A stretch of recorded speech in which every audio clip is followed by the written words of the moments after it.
મિત્રો આજના લેક્ચરમાં આપણે measurement instrumentation and control in automobile subject અંતર્ગત યુનિટ નંબર 1 ની અંદર મિકેનિકલ મેઝરમેન્ટ સિસ્ટમમાં મિકેનિકલ મેઝરમેન્ટ વિશે આપણે બેઝિક માહિતી જે છે તેના વિશે ચર્ચા કરી રહ્યા છીએ. અગાઉ આપણે measurement technique, mode of measurement, general measurement system, function and element, આ ઉપરાંત બેઝિક ડેફિનેશન વિશે જોઈ ગયા. ત્યાર પછી આપણે છેલ્લા લેક્ચરની અંદર એરર, મિકેનિકલ મેઝરમેન્ટની અંદર જે મેઝરમેન્ટ એરર આવે છે તો તેના વિશે પણ આપણે ચર્ચા કરી. હવે આજના લેક્ચરમાં આપણે તેમાં આગળ વધીશું અને આજે જોઈશું સિસ્ટમેટિક એરરમાં environment error. The environment error are due to the condition external to the measuring device. For example, effect of pressure, temperature, humidity, dust, vibration, external magnetic or electrostatic field. These errors are much more troublesome than assembly error. હવે environmental error જે છે તે measurement કરવામાં આવતી external કન્ડિશનના પરિણામે થતી હોય છે અને આ પ્રકારની એરરની અંદર મુખ્યત્વે જોવા જઈએ તો તેમાં ટેમ્પરેચરની ઇફેક્ટ, પ્રેશરની ઇફેક્ટ, હ્યુમિડિટીની effect, dust effect, vibrational effect, આ ઉપરાંત એક્સટર્નલ મેગ્નેટિક અને ઇલેક્ટ્રિકલ ફિલ્ડની પણ અસર થતી હોય છે અને આ પ્રકારની એરર જે છે તો તે એસેમ્બલી એરર કરતાં થોડીક વધારે ડિફિકલ્ટ છે. These error can be eliminated or reduced by taking the following measures. અને આ પ્રકારની એરરને અમુક પગલાં જે છે, અમુક સ્ટેપ છે તે આપણે ફોલો કરીએ તો તેના પરિણામે તેને ઘટાડી શકીએ છીએ અથવા તો તેને દૂર કરી શકીએ છીએ. Using the instrument in control condition of pressure, temperature, humidity in which it was originally assembled and calibrated. Pressure, temperature અને હ્યુમિડેશનની કન્ડિશનની અંદર જેની અંદર તેની ઓરિજિનલ એસેમ્બલ અને મેઝરમેન્ટ કરવામાં આવતા હતા તો તે તેની હેઠળ જે કંટ્રોલિંગ ઇન્સ્ટ્રુમેન્ટ જે છે તો તેનો જ ઉપયોગ કરવો. Measure the deviation in the local condition from the calibrated one and then apply a suitable correction in to the instrument reading. હવે જે કોઈ પણ લોકલ કન્ડિશન હોય તો તેની હેઠળ કેલિબ્રેટેડ કરેલા આપણે જે સાધનો જે છે તો તેની અંદર ડેરિવેશન આપવામાં આવતા હોય છે. એટલે આ ડેરિવેશન જે છે તે ઇન્સ્ટ્રુમેન્ટનું જે આપણને રીડિંગ મળે તો તેની અંદર આ ડેરિવેશનનો ઉપયોગ કરી અને જે જરૂરી સુધારા વધારા હોય તો તે આપણે કરી શકીએ છીએ. Automatic compensation for the departure from the calibrated condition by using the sophisticated devices. Sophisticated ડિવાઇસનો ઉપયોગ કરીને જે કેલિબ્રેટેડ કન્ડિશન હોય તો તેની સામે આપણે સારામાં સારી ડેપર્ચર છે તે મેળવી શકતા હોઈએ છીએ. Make A complete new calibration under the local condition. Local condition હેઠળ તેનું પૂરેપૂરું નવું કેલિબ્રેશન જે છે તે કરવામાં આવતું હોય છે. In case it is supply suspected the external magnetic or electrostatic field can affect the reading of the instrument. Magnetic or electrostatic shield may be provided. હવે જો કોઈ પણ કન્ડિશનની અંદર આપણે એક્સટર્નલ મેગ્નેટિક અથવા તો ઇલેક્ટ્રોસ્ટેટિક શિલ્ડ જે અસર કરતું હોય, ઇલેક્ટ્રોસ્ટેટિક ફિલ્ડની અસર રીડિંગ ઉપર આવતી હોય તો આવા કિસ્સામાં એવા ડિવાઇસીસનો ઉપયોગ કરવામાં આવે છે કે જેથી આપણે જે ઇલેક્ટ્રોમેગ્નેટિક અથવા તો ઇલેક્ટ્રોસ્ટેટિક જે રીડિંગ હોય તો તેના ઉપર આપણે શિલ્ડ જે છે તે પ્રોવાઈડ કરવામાં આવે છે અને તેની મદદથી જે રીડિંગ જે છે તે યોગ્ય આપણે મેળવી શકીએ છીએ. Apply computed correction. Normally effect are made to avoid the use of application of the computed correction but where this correction are needed and are necessary they are incorporated for the computation of the result. હવે જ્યારે આપણે જે કોઈ પણ calculation હોય તો તેની અંદર કરેક્શન કરવાનું રહેતું હોય છે અને સામાન્ય રીતે જ્યારે કેલ્ક્યુલેશન કરેક્શન કરતા હોય તો તેની એપ્લિકેશનનો ઉપયોગ ઘટે તે માટેના આપણે પણ શક્ય પ્રયત્ન કરવા જોઈએ. પરંતુ જ્યાં સુધી આપણે કરેક્શન કરવાની જરૂરી હોય ત્યાં સુધી તેની અંદર આપણે તેના રિઝલ્ટ જે છે તેને ગણતરી આપણે જે કરી રહ્યા હોઈએ, કેલ્ક્યુલેશન જે કરી રહ્યા હોઈએ, તો તેની અંદર આપણે દાખલ કરવા પડતા હોય છે. નેક્સ્ટ આવે છે ઓબ્ઝર્વેશન એરર, એટલે કે જે રીડિંગ લેનાર હોય તો તેના રીડિંગ લેવામાં ભૂલ થતી હોય. This error occur due to the carelessness of the operator, એટલે કે ઓપરેટર જે છે તે સાવચેતીપૂર્વક રીડિંગ ના લેતો હોય અથવા તો બેદરકારીથી રીડિંગ લીધું હોય તો તેને પરિણામે આ પ્રકારની એરર જે છે તે આપણને જોવા મળતી હોય છે. Even when an instrument has been properly selected, carefully installed and faithfully calibrated, shortcoming in measurement occur due to the certain failing on the part of observation. હવે આ પ્રકારની એરર ક્યારે જોવા મળે છે કે જ્યારે કોઈ પણ સાધન જે છે તે યોગ્ય રીતે કેલિબ્રેટેડ કરેલું હોય અને તેને મેઝરમેન્ટ માટે સિલેક્ટ કરવામાં આવેલું હોય. આ ઉપરાંત તેનો યોગ્ય રીતે તેને મેઝરમેન્ટ માટે વાપરવામાં આવતું હોય તો તે વખતે જે કોઈ પણ મેઝરમેન્ટ મળે છે તો તે ઓબ્ઝર્વરની કારણે જે કોઈ પણ તેની અંદર ચેન્જીસ જોવા મળતા હોય, તેની અંદર તેની ઓબ્ઝર્વરની જે કોઈ ખામી હોય તો તેને પરિણામે જોવા મળતું હોય છે એક જ પ્લેન ઉપર. Wrong scale reading and wrong recorded data, આ પ્રકારનું જે એરર છે તો તેની અંદર જે સ્કેલ રીડિંગ જે છે તે પણ ખોટું હોય અથવા તો જે રેકોર્ડ કરેલા ડેટા પણ હોય તો તે પણ તેની અંદર ખામી જોવા મળતી હોય છે. એટલે કે મુખ્યત્વે આપણે આ પ્રકારની એરરની અંદર જે ઓબ્ઝર્વર હોય તો તેની અંદર તે ખોટી મેથડનો ઉપયોગ કરતા હોય અથવા તો તેને મેઝરમેન્ટ કરતા આવડતું ના હોય તો આ પ્રકારની એરર જે છે તે આપણે આઈડેન્ટિફાઈ કરી શકીએ છીએ અથવા તો જોઈ શકીએ છીએ.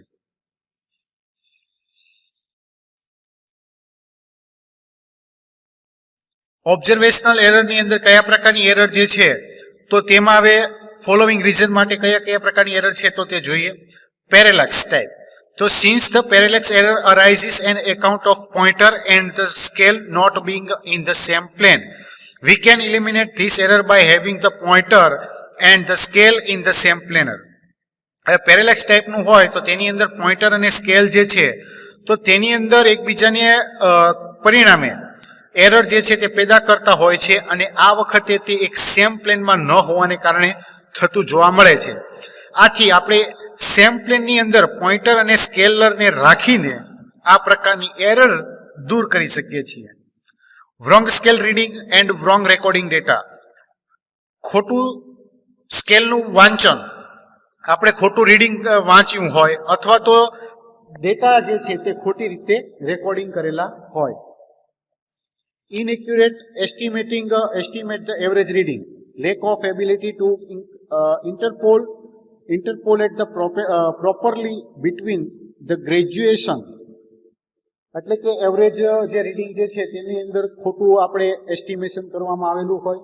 આ ઉપરાંત ગ્રેજ્યુએશનની હેઠળ જે ઇન્ટરપોલેશન કરવાની ક્ષમતા હોય તો તે આપણી પાસે પૂરતા પ્રમાણમાં ના હોય અથવા તો તેની એબિલિટી ઓછી હોય.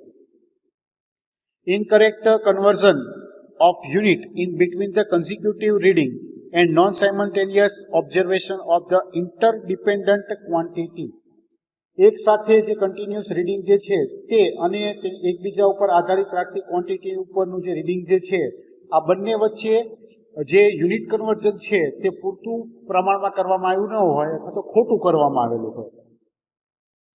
Tendency to reading read high or low, anticipate a signal and read too soon, personal bias, એટલે કે હાઈ અથવા તો લો રીડિંગ જે છે તે નક્કી કરવાનું આપણે વલણ જે છે તે દર્શાવવામાં આવ્યું છે. આ ઉપરાંત જે કોઈ પણ રીડિંગ જે છે તો તેના સિગ્નલની જે એની એક્સપેક્ટેશન છે તો તેની કરતાં ઝડપથી વાંચવામાં આવ્યું હોય અથવા તો તેના ઉપર પર્સનલી પૂર્વગ્રહ જેવું પણ હોઈ શકે છે.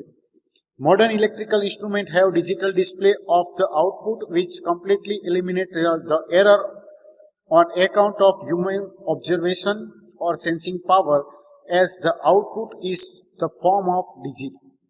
આથી આપણે મોડર્ન ઇલેક્ટ્રિકલ ડિવાઇસીસ જે છે તો તેનો ઉપયોગ મેઝરમેન્ટ માટે કરીએ છીએ. અને અહીં આ પ્રકારની જે ઇલેક્ટ્રિકલ ઇક્વિપમેન્ટ છે તો તેની અંદર આપણી પાસે ડિજિટલ ડિસ્પ્લે અવેલેબલ બનતું હોય છે કે જેની અંદર આપણે હ્યુમન ઓબ્ઝર્વેશન દ્વારા જો કોઈ પણ એરર હોય તો તેને આપણે પૂરેપૂરી રીતે દૂર કરી શકીએ છીએ. એટલે કે અહીં જે સેન્સિંગ પાવર જે છે તો તેની મદદથી જે રીડિંગ આપણને આઉટપુટ રીડિંગ મળે છે તો તે આપણને કયા ફોર્મમાં મળે છે? ડિજિટલ ફોર્મમાં. અને આ ડિજિટલ ફોર્મમાં જે રીડિંગ મળે છે તો તેની મદદથી આપણે ઓબ્ઝર્વેશનલ એરર જે છે તે દૂર કરી શકીએ છીએ. નેક્સ્ટ આવે છે random error. The random error are accidental, small and independent. Random error જે છે તે એક્સિડેન્ટલ ટાઈપની હોય છે, તેની માત્રા ઓછી હોય છે અને ઇન્ડિપેન્ડન્ટલી એટલે કે કોઈક વખત આવવાની સંભાવનાઓ રહેતી હોય છે. જે વેરી ઇન અનપ્રિડિક્ટેબલ મેનર. તેની વેલ્યુ જે છે તે કોઈ પણ રીતે આપણે નક્કી કરી શકતા હોતા નથી. અણધારી રીતે કોઈ પણ પ્રકારનું પ્રિડિક્શન જે છે તે તેના માટે કરવામાં આવતું હોતું નથી. The magnitude and direction of this error cannot be predicted from a knowledge of measurement system. However, these errors are assumed to the following law of probability. હવે આ પ્રકારની એરર જે છે તો તેની કેટલી મેગ્નિટ્યુડ જે છે તે અને તેનું ડાયરેક્શન કયા પ્રકારનું છે તે આપણે નોલેજ દ્વારા, મેઝરમેન્ટ સિસ્ટમના નોલેજ દ્વારા પહેલેથી પ્રિડિક્ટ કરી શકતા હોતા નથી કે કહી શકતા હોતા નથી. એટલે કે જો આ પ્રકારની એરર જે છે તે તેના પ્રોબેબિલિટીના લોના આધારે નક્કી કરવામાં આવે છે અને તેના આધારે તેને ગણતરી કરવામાં આવતી હોય છે. The most common cause of this error are. આ પ્રકારની એરર જે છે તેના આવવાના મુખ્ય કારણો જોઈએ હવે. Friction in instrument movement. ઇન્સ્ટ્રુમેન્ટની મુવમેન્ટ જે છે તો તેની અંદર ફ્રિક્શન થતું હોય. Backlash in the movement. ઇન્સ્ટ્રુમેન્ટની મુવમેન્ટ હોય કરતા હોય છે તો જે કોઈ પણ મેઝરમેન્ટ કરતા હોય તો તેની અંદર બેકલેસ રહેતો હોય, પ્લે રહેતો હોય. Parallax error between the pointer અને સ્કેલ. સ્કેલ અને પોઇન્ટર વચ્ચે પેરેલેક્સ એરર હોય. Finite dimension of the pointer and scale division. Scale division અને પોઇન્ટરની વચ્ચે અમુક લિમિટેડ ડાયમેન્શન જે છે તે આપવામાં આવ્યા હોય. Hysteresis in elastic member. Elastic મેમ્બરની અંદર હિસ્ટ્રેસિસની અસર હોય. અને લાસ્ટ છે મિકેનિકલ વાઇબ્રેશન. અથવા તો કોઈ પણ જ્યારે આપણે મેઝરમેન્ટ કરતા હોઈએ તો તે વખતે મિકેનિકલ વાઇબ્રેશનની અસર જોવા મળતી હોય. નેક્સ્ટ હવે આગળ વધીએ. Sources of error. હવે એરર જે છે તેનું આપણે જોઈ ગયા. હવે આપણે જોઈશું એરર કઈ કઈ જગ્યાએથી પેદા થાય છે તેના વિશે. Beside the error so far inherent of the physical and mechanical nature and the error which necessary result from the faulty calibration of the measuring system, the error arises from the following source also. અત્યાર સુધી આપણે જે error જે છે તે physical કે mechanical કયા પ્રકારની છે, આ ઉપરાંત મેઝરમેન્ટ સિસ્ટમની અંદર જો કોઈ પણ કેલિબ્રેશન જે છે તે ફોલ્ટી પ્રકારનું હોય તો તેના દ્વારા જરૂરી એરર જે છે તે કયા સોર્સિસની મદદથી પેદા થાય છે તો તેના માટે આપણે નીચે પ્રમાણેના સોર્સિસ જે છે તે જોઈ શકીએ છીએ. First one is noise. It is defined as any signal that does not convey useful information. સૌથી પહેલા એરરની અંદર નોઇઝ જે છે, અવાજ જે છે તે મહત્વનો ભાગ ભજવતો હોય છે. એટલે કે તેની અંદર કોઈ પણ પ્રકારનો સિગ્નલ તરીકે તેને આઈડેન્ટિફાઈ કરવામાં આવતો હોય છે કે જે જરૂરી માહિતી આપી શકતું હોતું નથી. Noise signal or error can be reduce to minimum level through the filtering, careful selection of the component, shielding and isolation of the entire measuring system. હવે નોઇઝ લેવલ જે છે અથવા તો નોઇઝની જે એરર જે છે તો તેને દૂર કરવા માટે આપણે યોગ્ય ફિલ્ટરિંગ સિસ્ટમ, ઓછામાં ઓછું નોઇઝનું લેવલ રહે અથવા તો નોઇઝ લેવલ ઘટાડી શકાય તો તેના માટે ફિલ્ટરિંગ વાપરવામાં આવે છે. આ ઉપરાંત જરૂરી કમ્પોનન્ટ એવા હોય તો તે સિલેક્ટ કરવામાં આવે છે, તેને શિલ્ડિંગ જે છે તે પ્રોવાઈડ કરવામાં આવે છે અને પૂરેપૂરી મેઝરમેન્ટ સિસ્ટમ આઇસોલેશન અંદર આવરી લેવામાં આવતી હોય છે. નેક્સ્ટ આવે છે response time. It is defined as the time taken by the instrument to show 63.2% change in the reading to the step input. This factor contributes to the uncertainty of the measurement. Response time જે છે તે એક step છે કે જેની અંદર ઇનપુટના reading જે છે તેમાં 63.2% જેટલો ચેન્જ વેરિએશન થતું બતાવવા માટે ઇન્સ્ટ્રુમેન્ટ દ્વારા લેવામાં આવતા ટાઈમ તરીકે તેને વ્યાખ્યાયિત કરવામાં આવે છે અને આ પેરામીટર જે છે આ ફેક્ટર જે છે તે મેઝરમેન્ટની જે ઇનેક્યુરેસી જે છે અનસર્ટેનિટી જે છે તેમાં મહત્વનો ભાગ ભજવતું હોય છે. Design limitation. નેક્સ્ટ આવે છે ડિઝાઇનની અમુક limit. In the design of instrument certain inevitable factors such as friction and resolution power lead to uncertainty of the measurement. હવે ડિઝાઇન લિમિટની અંદર જોવા જઈએ તો ઇન્સ્ટ્રુમેન્ટ જે છે તો તેનું કન્સ્ટ્રક્શન તેની રચના કયા પ્રકારની છે તેમાં તેનું ફ્રિક્શન તેની અંદર લાગતું ફ્રિક્શન અને તેની જે રિઝોલ્વિંગ પાવર જે છે તો તેવા ફેક્ટર કે કેટલાક અમુક પેરામીટર જે છે અમુક ફેક્ટર જે છે તે જરૂરી મેઝરમેન્ટની અનસર્ટેનિટી તરફ આપણને દોરી જતા હોય છે અથવા તેની તરફ આપણને લઈ જતા હોય છે. નેક્સ્ટ આવે છે energy exchange by the interaction. એનર્જીની આપલે. As earlier point out, whenever the energy required for operating measurement system is extracted from the measurand, the value of the latter is altered to the greater or lesser extent. This alteration is dependent upon the capacity of the system. હવે આપણે અગાઉ પણ જોઈ ગયા કે જ્યારે કોઈ પણ મેઝરમેન્ટ સિસ્ટમની અંદર કંટ્રોલિંગ કરવા માટે એનર્જીનું એક્સટ્રેક્શન કરવામાં આવતું હોય તો આવા કિસ્સામાં આપણે જે આ એક્સટ્રેક્શન જે છે તો તેના અંદર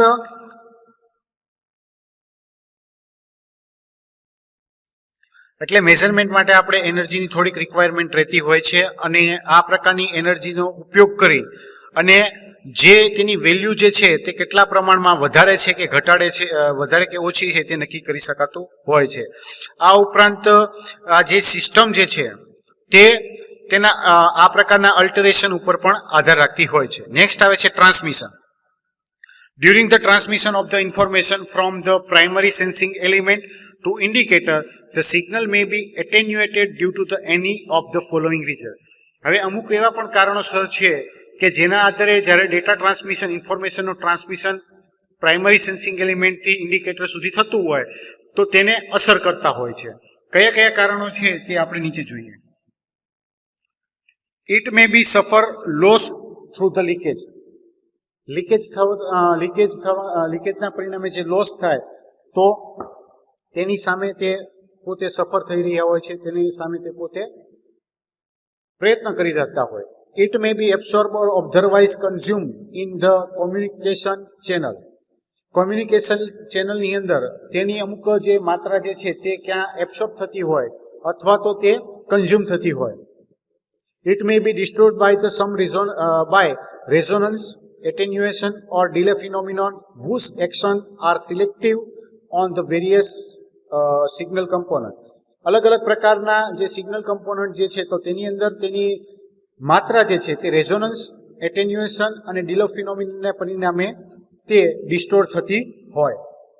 નેક્સ્ટ આવે છે deterioration of the measuring system.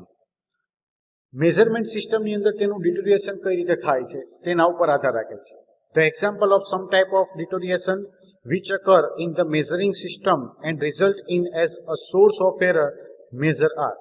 તો કે આ પ્રકારની એરર જે છે મેઝરમેન્ટ એરર તો તેની અંદર અમુક પ્રકારના સોર્સ જે છે તો તેને ઉદાહરણ તરીકે સમજવા માટે અને તેના પરિણામ કઈ પ્રકારે દર્શાવે છે, કઈ પ્રકારે આ પ્રકાર મેઝરમેન્ટમાં ડિસ્ટોર્શન થાય છે તો તે નીચે પ્રમાણે દર્શાવવામાં આવેલું છે. Change in resistance of the circuit element through strain relief. Strain રિલીફના પરિણામે જે ઇલેક્ટ્રિકલ સર્કિટ છે તો તેની અંદર રેઝિસ્ટન્સ જે છે તો તેની વેલ્યુ બદલાતી હોય. Alteration of the thermocouple characteristic through the oxidising reducing atmosphere. Oxidising reducing એટમોસ્ફિયરની અંદર જે થર્મોકપલની કેરેક્ટરિસ્ટિક જે છે તેની અંદર બદલાવ થતો હોય. વીકનિંગ ઓફ અ પરમેનન્ટ મેગ્નેટ જે છે તેની ક્ષમતા, તેની કેપેસિટી જે છે તે નબળી હોય. નેક્સ્ટ પોઈન્ટ આવે છે ambient influence on the measuring system. Measuring system ઉપર બાકીની કોઈ પણ જે અસર હોય તેની ઇમ્પેક્ટ થતી હોય છે. એન્ડ નેક્સ્ટ આવે છે error of the observation and interruption. જે મેઝરમેન્ટનું ઓબ્ઝર્વેશન કરે ઓબ્ઝર્વર, તો તેના રીડિંગમાં વાંચવાની અંદર તેની ભૂલ રહેતી હોય. તો આ પ્રકારે પણ જોવા મળે છે એરરની અંદર સોર્સિસ જે છે, તો તે આ પ્રકારે આપણે જોઈ શકીએ છીએ.